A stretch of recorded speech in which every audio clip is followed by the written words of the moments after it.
Сиқырлы бақ ертегісі. Баяғыда бір шағын ауылдың шетінде Айсұлу есімді қыз өмір сүріпті. Бір күні ол орман ішінде серуендеп жүріп, қалың ағаштардың арасына жарқыраған есік көреді. Қыз қызығып есікті ашады. Арт жағында сиқырлы бақ болып шығады. Онда түрлі түсті гүлдер сөйлейтін құстар мен алтын балықтар жүзіп жүреді. Ағаштардың жапырақтары күміс, гүлдерінен тәтті иіс шығады.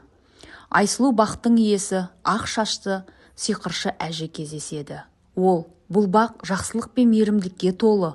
Мұнда тек таза жүректі адамдар ғана кіре алады дейді.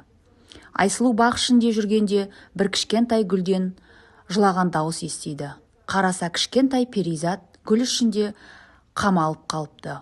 «Маған көмектесші» дейді перизат. Айсұлу гүлдің жапырағын ашып, перизатты босатып алады. Перизат қуанып, «Сенің мейірімділігің үшін бір ғана тілегіңді орындаймын» дейді. Айсұлу, ауылым бақытты, берекелі болсын тілейді. Сол сәтте бақ жарқырап, ауылға жақсылық, молшылық келеді. Айсұлу ауылына оралып, бәріне жақсылықтың, мейірімнің күшті екенін айтып береді.